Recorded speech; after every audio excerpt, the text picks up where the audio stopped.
Hello student, আজকের পঞ্চম শ্রেণীর প্রশ্নবিচিত্রার অষ্টম স্কুল সলভ করব। দেখো একদম প্রথম প্রশ্নটা আছে, এই প্রশ্নটা বারবার আসছে। দেখো, আয়তকার চিত্রের অর্ধ পরিসীমা। অর্ধ পরিসীমা এই কথাটার অর্থ পরিসীমার অর্ধেক, মানে পরিসীমাকে 2 দিয়ে ভাগ করলেই অর্ধেক মানে অর্ধ পরিসীমা পাওয়া যায়। তাহলে পরিসীমা সূত্র কি? দেখো লিখেছি 2 ইন্টু দৈর্ঘ্য যুক্ত প্রস্থ, তাকে 2 দিয়ে ভাগ করেছি, অর্ধেক বার করতে বলেছে।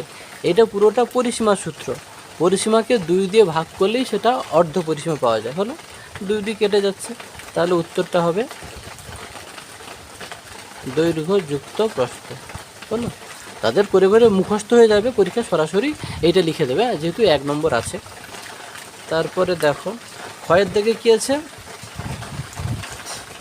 দেখো প্রকৃত ভগ্নাংশের, এই দেখো সঠিক উত্তরটি নির্বাচন করো। প্রকৃত ভগ্নাংশের ক্ষেত্রে কোনটা হবে? দেখো প্রকৃত ভগ্নাংশে থেকে লব বড় হর ছোট হয়। দেখো এই যে সরি প্রকৃত ভগ্নাংশে লব ছোট হয়, হর বড় হয়। এতক্ষণ তো অপ্রকৃত প্রত্যেকটা সেটে ছিল। যাই হোক, লব ছোট, দেখো হর বড়। কি বলেছি? এই যে এইটার ভেতরে যে থাকবে সে সবসময় বড়। এর ভেতরে কি আছে? হর আছে।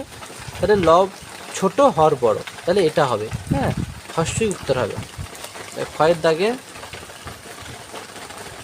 অবশ্যই এই উত্তরটা হবে লব। হলো, এটাকে লেস দেন চিহ্ন বলে।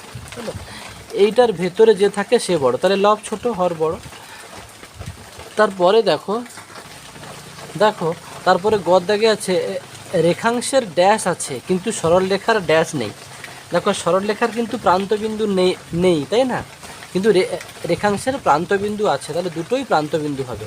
তাহলে তোমরা এরকম করে লিখে দেবে, দুটো যেহেতু উত্তর।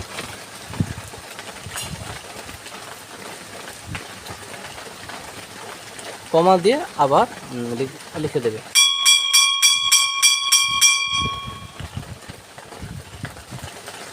হলো, দুটোই প্রান্তবিন্দু। তারপরে দেখো এই বদমাস নিয়মে এর অর্থ কি? অ্যাডিশন বা যোগ। তাহলে লিখে নাও DDITION। হলো, অ্যাডিশন বা যোগ। ওকে, তারপরে উমর দাগের দেখো প্রশ্ন একটা আছে, এটাও ভালো প্রশ্ন তোমাদের জন্য। হচ্ছে 5কে একটি অপ্রকৃত ভগ্নাংশে পরিণত করো। অপ্রকৃত ভগ্নাংশ মানে কি? লব কিন্তু বড় হবে, হর ছোট হবে। তাহলে দেখো 5কে যদি আমি অপ্রকৃত ভগ্নাংশে পরিণত করি, আমি কি 5/1 লিখতে পারি, তাই না? তাহলে কিন্তু এটা অপ্রকৃত ভগ্নাংশ হলো। এবার ভুলে কিন্তু দেখো 5কে বলছে মানে কি, তুমি এখানে অন্য কোনো সংখ্যা যদি হচ্ছে বসাই, তাহলে লবটা কিন্তু চেঞ্জ হয়ে যাবে, তাই না? পরিবর্তন হয়ে যাবে, মানে এইটার মান যেন 5 থাকে। আমি তাকে অপ্রকৃত ভগ্নাংশ তৈরি করব, কিন্তু সেটার মান কিন্তু যেন 5 থাকবে। তো ধরো 1 দিয়েছি আমি হরে, এটা পুরোটা তুমি কাটাকাটি করলেও সাপোজ 1 5 তাহলে 5 হচ্ছে, কিন্তু 2 দিলে কিন্তু মান কিন্তু চেঞ্জ হয়ে যাবে। ক্লিয়ার? তাহলে 5কে অপ্রকৃত ভগ্নাংশ করতে হলে শুধু 5-এর নিচে 1 লিখে দিলেই হবে। ক্লিয়ার? তারপরে চয়ের দাগে, তারপরে দেখো এই প্রশ্নটাও একটা দারুণ প্রশ্ন। দুটি ভিন্ন ভগ্নাংশ লেখো যাদের সমষ্টি 3। তাহলে তো হুট করে তোমরা পারবে না। দেখো 1/2, আরেকটা ধরো আমি লিখলাম 5/2। দেখো এদের যোগফল করো তুমি, 3 হবে। দেখো এদের যোগ করলে লসাগু কত হবে? 2 হবে। আর 5 আর 1 দেখো 6। দেখো আমি যোগ করে নয় দেখিয়ে দিচ্ছি। দেখো 1/2 আর 5/2 লসাগু 2 হবে।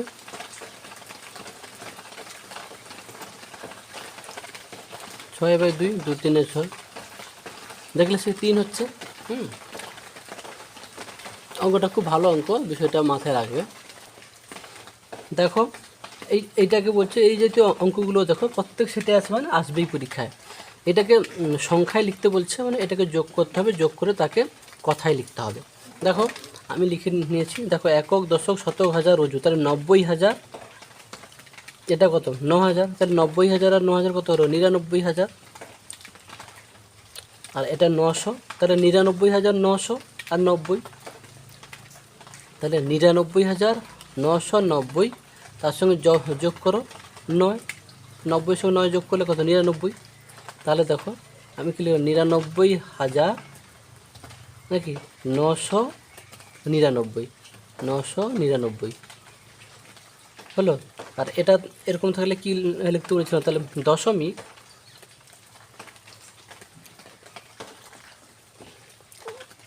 তাহলে এটা তাহলে তুমি ভাগ করে হচ্ছে নিতেই পারো, তাহলে 0.09। ওকে, যাদের সমস্যা হবে না এগুলো তো মুখে মুখে করতে হবে, তা না হলে এরকম সাইটে করবে। 90,000 এটা লিখলাম, তারপরে 9,000, 9,000, তারপরে 900, তারপরে 90 হলো, তারপরে 9 হলো, যোগ করো, এটা 9 হলো, এটাও 9 হলো, এটাও 9 হলো, এটাও 9 হলো, এটাও 9 হলো। দেখো এটাই হচ্ছে 99,999। তুমি তো এরকম করবে 9,000 90,000 সঙ্গে 9,000 মানে কি 99,000, 99,900, 90 আছে 990, 90 সঙ্গে 9 যোগ হলো 99, তাহলে 99,999। আর এরকম থাকলে তো বলে দিয়েছি যে দশমিক দিয়ে এটা একের ভিতরে দুটো শূন্য আছে ভাগ করে নেবে, তাহলে দশমিক এখানে আছে একটা সংখ্যা চলে এখানে সরবে, আরেকটা সংখ্যা তাহলে শূন্য লাগিয়ে এপাশে লিখবো, তাহলে 0.09, তাহলে 0.09 হলো। এবার একে কথায় লিখবো কীরকম, একক, দশক, শতক, হাজার, অযুত, হাজার। দেখো তোমাদের যাতে সমস্যা হবে এখানে লিখে নেবে হলো, যে একক, দশক, শতক, হাজার, অযুত। অযুত বলে লেখা হয় না হাজার, তাহলে 99,000,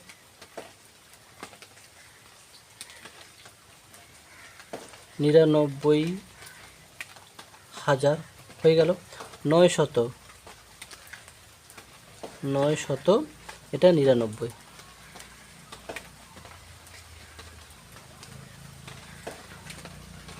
99, তারপরে দশমিক আছে 0.09, 0.09। ওকে, হয়ে গেল। বারবার ভিডিওটা দেখবে যদি সমস্যা হয়। দেখো তারপরে 2-এর খ, এইটাকে পূরণ করতে বলছে। দেখো আমি প্রশ্নটা তুলে নিয়েছি, এটা দেখো এটা কিন্তু কাটাকাটি হবে, 13 5 65, 13 9 117। এবারে দেখবি পারবে, 5 8 40, তার 9 8 72 হয়ে গেল। আচ্ছা তারপরে 9 কত 153, 9 কত 153, যদি না ধরতে পারো ফট করে এরকম কিন্তু ভাগ করে নেবে, 9 একে 9, 6 3 নামলো, 9 7 63 হলো। তাহলে 9 17 153, তাহলে 5 17 কত হবে, 17 পাচ্ছে কত 85। আমি যেমন বোঝাচ্ছি সেরকম করে ভাববে হলো। দেখো 5 কততে 95 ধরতে পারছো না, তাহলে ফট করে তোমরা কী করবে, ভাগ করে নেবে, 95কে 5 দিয়ে ভাগ করবে, 5 একে 5, 4 হলো, 5 9 45 19, তাহলে 5 19 95, তাহলে 9 19 কত। ওকে, দেখো 5 19 95 হচ্ছে, তাহলে 9 19 কত 171। যারা নামটা জানো নি তারা গুণ করে নেবে, তাহলে 9-এর সঙ্গে 19 গুণ করে নেবে, হয়ে গেল। এবার এই জায়গাটা দেখো কিন্তু কিচ্ছু নেই। দেখো তোমরা কি করবে, এই যে কাটাকাটি যেটা হলো এইটাকে এখানে লিখে দেবে হলো, বোঝা গেল। এই জাতীয় অঙ্কটা কিন্তু আগে একটা সেটেও করেছি, সেখানে এই ব্যাপারটা বলতে আমি ভুলে গেছি। এইটা যেটাকে কাটাকাটি করবে সেটাকে কিন্তু এখানে করবে। আমি সেই সেটটা একটু দেখিয়ে দিচ্ছি, দেখো মাঝখানে। যাই হোক আমি দেখো সেটা পেলাম না, তবে তোমরা চেষ্টা করবে এখানে যেটা কাটাকাটি হবে না সেইটাকে এখানে বসিয়ে দিতে পারো, হ্যাঁ, কোনো অসুবিধা নেই। বা এটাকে 5 দিয়ে 5 ধরো 3-এ গুণ করবে 15, তাহলে 9 3 27। মোটামুটি এগুলো কি সমতুল্য ভগ্নাংশ, মানে ভরে একই জিনিস দিয়ে গুণ করে বসিয়ে দিতে পারো। ক্লিয়ার? ব্যাপারটা কি বুঝলে? যেগুলো নেই তোমরা ইচ্ছা খুশি, ধরো এই 5-এর সঙ্গে ধরো 4 গুণ করলে 5 4 20, তাহলে 9-এর সঙ্গে 4 গুণ 9-এর সঙ্গে 4 গুণ করবে 9 4 36। হ্যাঁ, এগুলোকে বলে সমতুল্য ভগ্নাংশ। যাই হোক, আর না হলে কাটাকাটিও যেটা হবে সেটাও বসিয়ে দিতে পারো। দেখো এখানে যে এই অঙ্কটা বলছে ছোট থেকে বড় সাজিয়ে পাই, ছোট থেকে বড়। ওকে, দেখো লেখা আছে কি ছোট থেকে বড় সাজিয়ে পাই। দেখো তোমরা প্রথমে এ পাশেটা দেখো, এরও 6 আছে, এরও 6 আছে, এরও 6 আছে, মানে দশমিকের বাম পাশে দেখো, এই দশমিকের বাম পাশে দেখো সবগুলো একই, এরও 6, এরও 6, এরও 6। তাহলে এটা দেখে বোঝার উপায় নেই কোনটা বড় কি ছোট। তাহলে দশমিকের ডান পাশেরটা দেখো, এর 0 আছে প্রথমটা, এর প্রথমটা 6 আছে, তাহলে এর প্রথমটা 0 আছে। তার মানে কী হবে? ছোট থেকে বড়। তাহলে সবচেয়ে বড় যদি আমি ভাবি, তাই তো, সবচেয়ে বড় কিন্তু তাহলে এইটা হচ্ছে, আমি বড়টায় দাগ দিয়ে দিলাম। বলো তারপরে কোনটা? তাহলে এরও দেখো সবচেয়ে বড় তাহলে এইটা হলো, দাগিয়ে নাও। তারপরে দেখো এই দুজনে, এরও প্রথমটা 0, এরও প্রথমটা 0, তাহলে দ্বিতীয়টা দেখো, এর দ্বিতীয়টা 6, এরও দ্বিতীয়টা 6, তাহলে কি দাঁড়ালো? এর দ্বিতীয়টা করে ধরলেও তাও একই হচ্ছে। এর তৃতীয়টা কিন্তু নেই, বোঝা গেল? এর কিন্তু তৃতীয়টা 6। তাহলে কি হবে? এইটা থেকে এইটা বড় হবে, তাহলে এটা সবচেয়ে বড়, তারপরে এইটা নাকি সবচেয়ে বড় বললে ভাবো বড় চিহ্ন দিয়েছি, হলো, তারপরে এইটা, তারপরে দেখো এইটা, আমি চিহ্ন দিয়ে বুঝিয়ে দিচ্ছি। এটা বড় চিহ্ন মানে বড়, এটা এর থেকে ছোট চিহ্ন মানে এটা তারপরে দ্বিতীয় স্থানে, এটা তৃতীয় স্থানে। তাহলে ছোট থেকে বড়, তাহলে এইটা ছোট, এইটা, তারপরে এইটা হলো। ভিডিওটা বারবার দেখবে, বোঝা যাবে। দেখো আমি লিখে দিচ্ছি, ছোট থেকে বড় সাজিয়ে পাই। দেখো আমি লিখে নিয়েছি যে ছোট থেকে বড় সাজিয়ে পাই। তাহলে আমি লিখছি, দেখো সবচেয়ে ছোট এইটা 6.06, তারপরে কোনটা? এইটা 6.066, তারপরে এইটা 6.606। যাদের বুঝতে সমস্যা হচ্ছে 2-1বার করে ভিডিওটা দেখবে। ওকে, দেখলে কিন্তু ক্লিয়ার হয়ে যাবে। তারপরে দেখো এই জাতীয় অঙ্কটা করেছি আগে। একটি বর্গাকার মাঠে দৈর্ঘ্য দিয়েছে।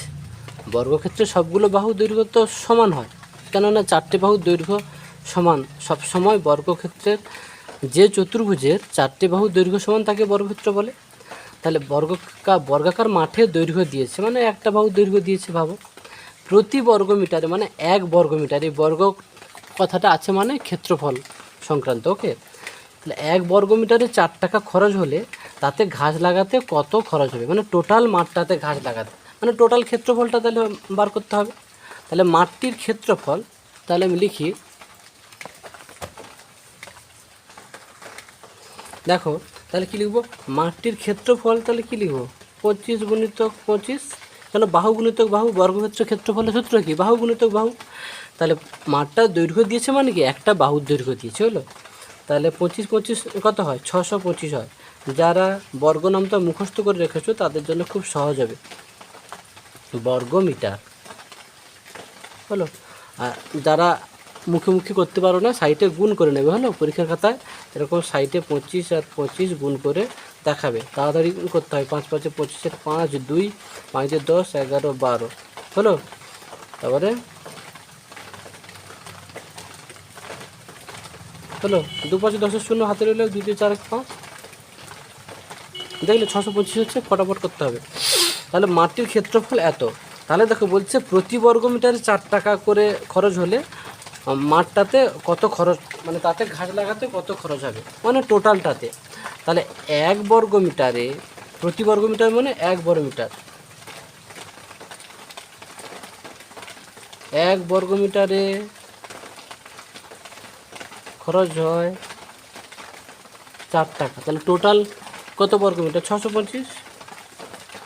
তাহলে 625 বর্গমিটারে খরচ হবে কত? 1 বর্গমিটারে যা হয় 625 বর্গমিটারে বেশি হবে, বেশি হলে গুণ করতে হবে। তাহলে 625 গুণিতক 4 সমান, এটা এটা দুটো গুণ করে নেবে, এখানে হলো 4 পাঁচে 20, 0 2 4 2 9 10 0 হাতের হলো 1, 6 4 24 একে 25 হলো। তাহলে 2500 টাকা হলো। বারবার দেখবে ভিডিওটা, বুঝতে না পারলে ক্লিয়ার হয়ে যাবে। তারপরে দেখো একটা সরল দিয়েছে, দেখো এই যে একটা সরল দিয়েছে, এই সরলটা ভালো করে লক্ষ্য করবে। এই দেখো এখানেই 4-এর পরে কিন্তু গুণ চিহ্ন দিয়েছে, আর এখানে দেখো 4-এর পরে কিছু নেই, মানে এখানে এর আছে, বুঝতে পারছো তো? এর কাজ কিন্তু আগে। হ্যাঁ, সরলের নিয়ম কি? বদমাস, প্রথমটা বিতে বন্ধনী, তারপর ওতে অফ, অফ মানে এর হলো, প্রথমে বন্ধনী তারপরে এর, তারপরে ভাগগুণ যোগ বিয়োগ হলো। এটা মুখস্থ করে নেবে। দেখো আমি তুলে নিয়েছি এই যে প্রশ্নটা। তাহলে আমার প্রথম বন্ধনীর কাজ 32 ভাজিত 4 গুণিতক, এটা 4 থেকে 2 বাদ দিলে তো 2 হয়, মাইনাস বিয়োগ 32 এটা ভাজিত 4, এখানে কিছু নেই মানে কিন্তু এর আছে, এর 4 থেকে 2 বাদ গেলে 2। ওকে, এবারে আমি কার কাজ করব? এর কাজ আগে, তাই না? ওটা করব। তাহলে 32 ভাজিত 4 গুণিতক 2 বিয়োগ 32 ভাজিত 4 2 8 হলো। ক্লিয়ার? তারপর এগুলোর মধ্যে কার কাজ আগে? ভাগের কাজ কি বলেছি? বন্ধনী এর ভাগগুণ যোগ বিয়োগ, এটা মুখস্থ রাখবে। বন্ধনী এর ভাগগুণ যোগ বিয়োগ, বন্ধনী এর ভাগগুণ যোগ বিয়োগ, বন্ধনী এর ভাগগুণ যোগ বিয়োগ, এভাবে মুখস্থ করবে। তাহলে বন্ধনী নেই, এখানে এরও নেই, তাহলে তারপরে ভাগের কাজ, তাই না? এটা তাহলে 32কে 4 দিয়ে ভাগ করলে 8 হবে, গুণিতক 2, এটাও 32কে 8 দিয়ে ভাগ করলে কত? 4 হবে হলো। তারপরে এটাই কি? বন্ধনী নেই, এর নেই, ভাগ নেই, তারপরে গুণ আছে, 8 2 16, 16 বিয়োগ 4 সমান 12। ওকে, দেখো তারপরে 3-এর ক, এই অঙ্কগুলো কিন্তু অনেকবার করানো হয়েছে, দেখো এটাও একই পারবে। বলছে বিদ্যালয়ে ফুলের বাগান তৈরিতে তৃতীয় শ্রেণীর ছাত্ররা এত অংশে, চতুর্থ শ্রেণীর ছাত্ররা এত অংশে এবং পঞ্চম শ্রেণীর ছাত্ররা এত অংশে ফুলের চারাগাছ লাগিয়েছে। বলছে তাহলে বিদ্যালয়ের বাগানের মোট কত অংশে ফুলের চারাগাছ লাগানো হয়েছে? তাহলে মোট মানে সবগুলো যোগ করে দেবো, হয়ে গেল। তারপর বলছে এখনও বাগানের কত অংশে ফুলের চারাগাছ লাগানো হয়নি? তাহলে সম্পূর্ণ অংশ জানি না, সম্পূর্ণ অংশ ধরবো 1 অংশ, আর যেটা লাগানো হয়েছে 1 থেকে সেটা বাদ দিয়ে দেবো। ক্লিয়ার? তাহলে লিখি,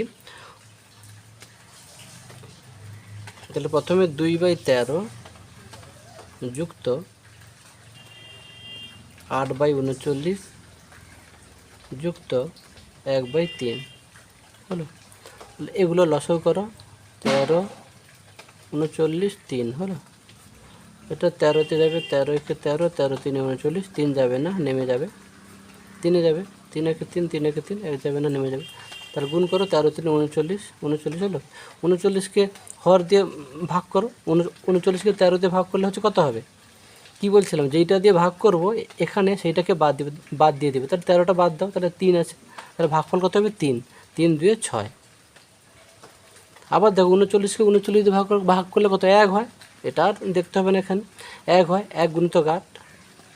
আবার দেখো 39কে 3 দিয়ে ভাগ করো, যেইটা দিয়ে ভাগ করব এখানে সেইটা বাদ দিয়ে দেবো, 3 দিয়ে ভাগ করবো তো, তাহলে এখানে কিন্তু 3 বাদ দিয়ে দেবো, 3 বাদ দাও, তাহলে 13 থাকবে, 13 একে 13। ওকে,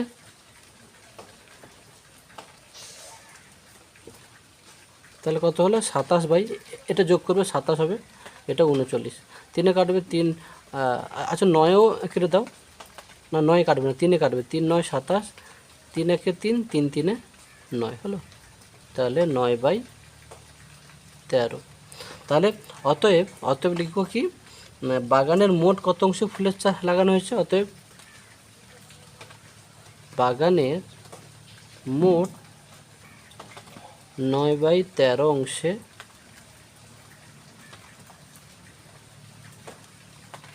ফুলের চারা লাগানো হয়েছে।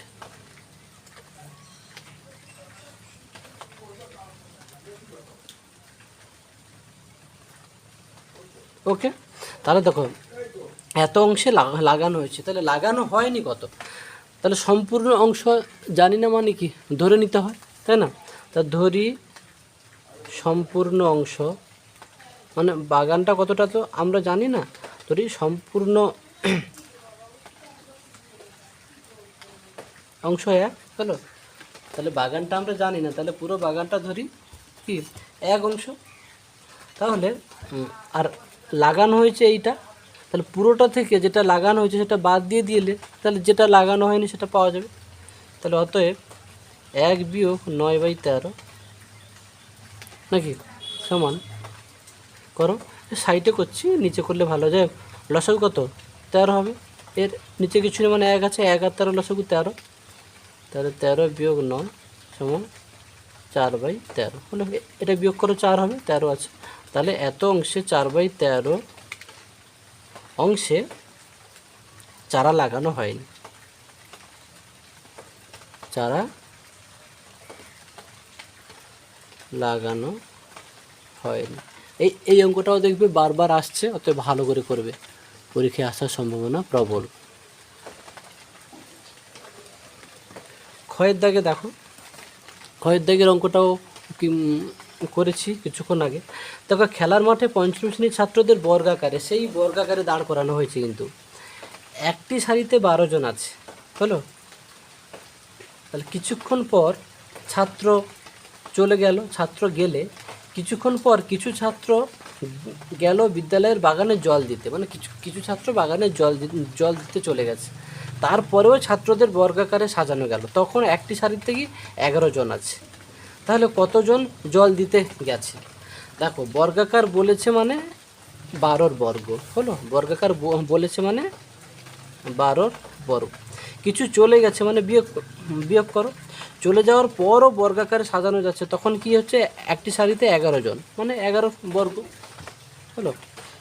তাহলে সমান 12 বর্গ সমান কত, 12 গুণিতক 12 মাইনাস 11 বর্গ কত, 11 গুণিতক 11, 12 গুণ করলে কত হয় তোমরা গুণ করে নেবে, 144 হয়, 11 গুণ করলে কত হয় 121 হয় হলো। এটা তাহলে বিয়োগ করো,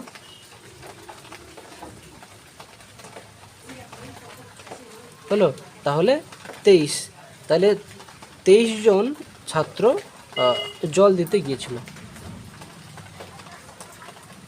23 জন ছাত্র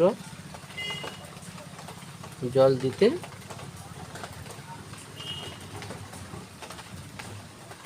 গিয়েছিল। ওকে, অঙ্কটা আবার একবার আমি বলে দিচ্ছি, অঙ্কটা কিন্তু বারবার আসছে, মানে পরীক্ষা আসবে। বলছে খেলার মাঠে পঞ্চম শ্রেণীর ছাত্রদের বর্গাকারে দাঁড় করিয়ে দেওয়া হলো, বর্গাকারে দাঁড় করিয়ে দেওয়া হয়েছে, তাহলে একটি সারিতে 12 জন আছে হলো।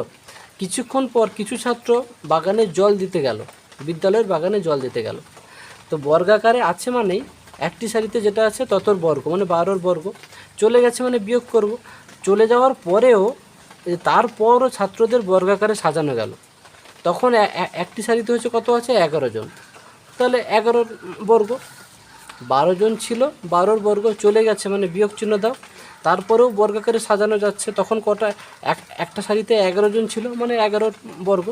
তাহলে এটা নিশ্চয়ই বুঝতে পারছো, 12 বর্গ মানে 12 গুণিতক 12, 11 বর্গ মানে 11 গুণিতক 11 হলো। 12 গুণ করবে 144 হচ্ছে, 11 গুণ করবে 121 হচ্ছে, বিয়োগ করলে 23 হচ্ছে। তারপরে একদম শেষ অঙ্কটা দেখো, দেখো একটি চৌবাচ্চায় এত লিটার জল ছিল, এইটা কিন্তু ছিল, কিছু পরে সৌভিক সেখান থেকে এত লিটার জল খরচ করলো। দেখো এখান থেকে মানে বিয়োগ, এইটা ছিল, এইটা থেকে খরচ করেছে, মানে এইটা থেকে এইটা বিয়োগ করব। তারপর সৌমি বালতি করে এত লিটার জল ঢাললো মানে কি যোগ করলো, তাহলে এটা যোগ হবে হলো। তাহলে এখন চৌবাচ্চা কত লিটার পরে রইলো, তাহলে কি এটা থেকে এটা বিয়োগ করব, তারপর এটা যোগ করব, তাই তো। আবার বলছি চৌবাচ্চায় এত লিটার জল ছিল, কিছু পরে সৌভিক সেখান থেকে মানে এখান থেকে মানে বিয়োগ, এখান থেকে এইটা জল খরচ করেছে, মানে এটা থেকে এটা বিয়োগ করব। তারপরে বলছে তারপর সৌমি বালতি করে ওই চৌবাচ্চায় এত লিটার জল ঢাললো মানে কি সেটা তো আবার সেখানে ঢেলে দিল, মানে যোগ হলো, তাহলে এটা থেকে এটা বিয়োগ করে এটা যোগ করব। দেখো 3/8 বিয়োগ 8/25 যোগ কত 5/26। এই যে তোমাদের 5/16, তোমাদের একটু আগে হচ্ছে বলেছিলাম যে সরলে যোগ বিয়োগ এই দুটো চিহ্ন শুধুমাত্র থাকে, সেখানে যোগগুলোকে যোগ করব, হলো যোগগুলোকে একসঙ্গে যোগ করব। এর বাম পাশে কিছু নেই মানে যোগ আছে, তাহলে 3/8 যোগ এটা 5/16, এটা বিয়োগটাকে পাশে লিখে নাও। ক্লিয়ার? আবার বলছি, যে লাইনে দেখবে শুধুমাত্র যোগ আর বিয়োগ চিহ্ন আছে, যেগুলো যোগ আছে সেগুলোকে একটা বন্ধনীর ভেতরে ঢুকিয়ে যোগ করে দেবে, হলো। তারপরে বিয়োগ চিহ্ন দিয়ে যে এখানে একা আছে বলে একে একাকেই লিখেছি। যদি আরও বিয়োগ চিহ্ন দিয়ে থাকতো সেগুলোকে আবার এই বিয়োগ চিহ্নর পরে বন্ধনী দিয়ে সেই বিয়োগগুলোকে যোগ করতাম, হলো। যেহেতু একা আছে একা থাকলো। আচ্ছা, 8 আর 16 লসাগু কত হবে? 2 4 8, 2 8 16, 2 2 4, 2 4 8, 2 1 2, 2 2 4, হলো। লসাগু কত? 2 2 4, 2 8, 2 16, 16 হচ্ছে লসাগু। 16কে 8 দিয়ে ভাগ করো, 8 দিয়ে ভাগ করলে কত হবে? 8 2 16 2 হয়, 2 3 6। 16কে 16 দিয়ে ভাগ করো 1 হবে, 1 5 5। এটা যাই ছিল তাই লিখে নাও। 5 6 কত? 11, 11/16 বিয়োগ 8/25। ওকে, দেখা যাচ্ছে? দেখো 16 আর 25-এর কিন্তু 16 আর 25-এর লসাগু হবে না, তো গুণ করে নাও। 16 আর 25 গুণ করলে 400 হয়, হলো। তোমরা না পারলে গুণ করে নেবে সাইডে, 400। ওকে, তাহলে 400কে 16 দিয়ে ভাগ করো। কি বলেছি? 400কে যত দিয়ে ভাগ করবে সেটা বাদ দিয়ে দেবে। তাহলে এখানে তো কিছু নেই, তাহলে 16টা বাদ দাও, তাহলে 25 হবে। 25 আর 11 গুণ করে যা হবে এখানে বসিয়ে দেবে, হলো। 25 আর 11, দেখো 1 5 5, 1 2 2, তোমরা যেমন করো 1 5 5, 1 2 2, 275 হচ্ছে বিয়োগ। আবার এই 400কে 25 দিয়ে ভাগ করো, তাহলে এখান থেকে 25টা বাদ দাও, 16 আছে। তাহলে 400কে 25 দিয়ে ভাগ করলে দেখো তোমরা যদি ভাগ করতে যাও কত টাইম কিন্তু নষ্ট হবে। দেখো 400কে 25 দিয়ে ভাগ করবে, সময় নষ্ট হবে। আমি কি বলছি, যত দিয়ে ভাগ করবে 25 দিয়ে তো ভাগ করব, এখানে সেইটা বাদ দিয়ে দেবো। তাহলে এখানে 25টা বাদ দিলাম, তাহলে 16 আছে। 16কে 8 দিয়ে গুণ করে নাও, হলো। তাহলে 16কে 8 দিয়ে তাহলে গুণ করে নাও, 128 হবে। ক্লিয়ার? যাদের হচ্ছে নামটা জানো না, গুণ করে নেবে সাইডে। তবে 275 থেকে 128, 275 থেকে 128 বিয়োগ করো। 1 ধানো 15 থেকে 8 বাদ দিলে 7, এখানে 6 থাকলো, 6 থেকে 2 বাদ দিলে কত? 4, হলো। তাহলে 47/400। এখানে আবার তাড়াহুড়ো দেখো, এখানে আর 2 থেকে 1 বাদ দিলে 1 হবে। ওকে, তাহলে 147/400। অঙ্কটা কিন্তু ভালো করে বারবার দেখবে। তোমাদের বারবার যেটা আমি বলতে চাইছি, অঙ্কগুলো কিন্তু তোমরা একবার দেখলে কিন্তু তোমাদের মাথায় থাকবে না। ওকে, 2-3 বার করে দেখবে। তাহলে অতএব এখন ওই চৌবাচ্চায়, এখন ওই চৌবাচ্চায় 147/400 লিটার জল রইল, হলো।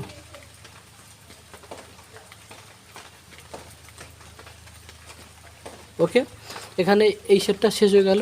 তো তোমাদের বারবার বলছি যে অঙ্কগুলো বুঝতে একটু সমস্যা হবে না, প্রথমে দেখে দেখে সুন্দর করে বুঝে বুঝে তুলবে, তারপরে আবার একবার ভিডিওটা পাই টু পাই দেখে দেখে করবে। হ্যাঁ, 2-3 বার ভিডিওটা দেখবে এবং করবে, আশা করি সমস্ত অঙ্ক ক্লিয়ার হয়ে যাবে। ওকে, এই পর্যন্ত।